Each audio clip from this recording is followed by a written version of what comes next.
What I'm going to tell you in this video is something that, one, not a lot of people know, and two, a lot of people don't want you to know.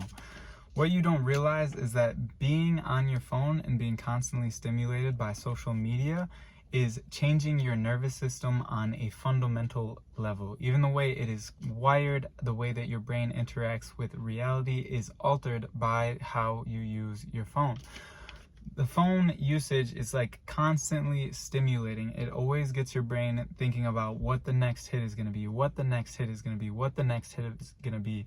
And the hard part about this is that the things that give you the biggest emotional peak, the things that evoke emotion, are usually the things that get your attention. And how people usually get your attention is not with something positive and uplifting, it's with something negative. And that's what creates this cycle. That's what the algorithm uses to keep people hooked. This is a fundamental aspect of our human biology, trying to protect ourselves from negative emotions and what could be possible threats. But the people that engineer phones and social media use this to their advantage to gain your attention. The next thing is that it keeps your brain constantly on. You're constantly going throughout the day. Your brain never has a time to really take a break, just take a deep breath and relax, because you're always in any moment that you have off, it's always checking the phone, checking to see if you have a text, checking to do this or this. And I'm guilty of this too, okay? I'm not like saying like I'm past this, because it's addicting. I'm aware of it, and it's still very addicting.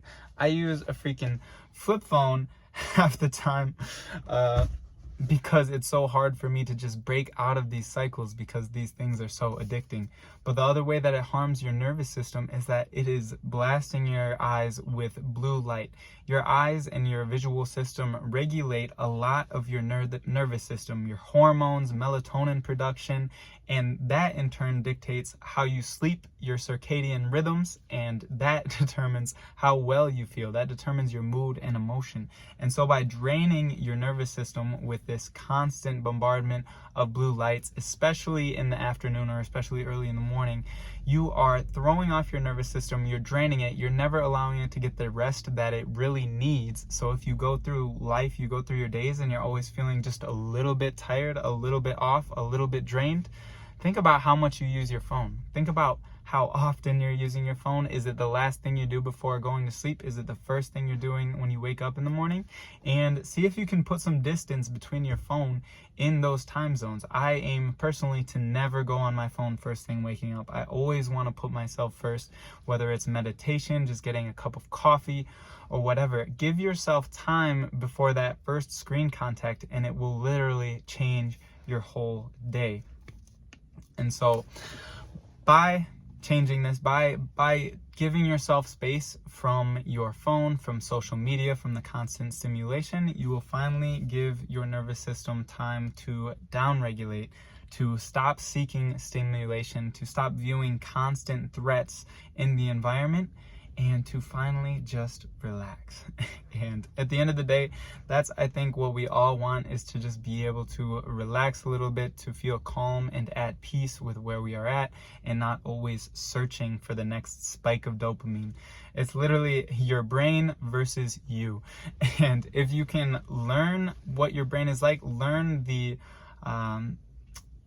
habits and the loops that it gets in when it is always seeking this stimulation and this attention, you are taking the first step, which is awareness of breaking out of that cycle and changing your habits and the way that you interact with your phone.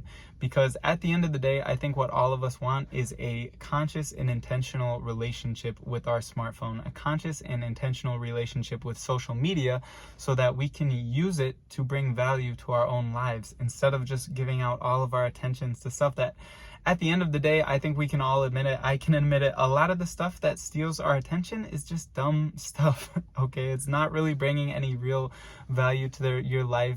Yes, you get a laugh. Yes, there is a lot of funny entertainment out there, but at the end of the day, there's so much more value. There's things that are valuable and entertainment that can help you take the next step and live a more meaningful life. And at the end of the day, I think that is what I want, and I hope that is what you guys all want as well. I hope you got some value out of this video. If you did, leave a like, subscribe, drop a comment down below if this video resonated with you at all, if you agree with any of the things I talked about. If you disagree, please let me know. I'm very open to criticism and hearing your guys' opinions. Again, I appreciate you guys for watching. I will see you tomorrow.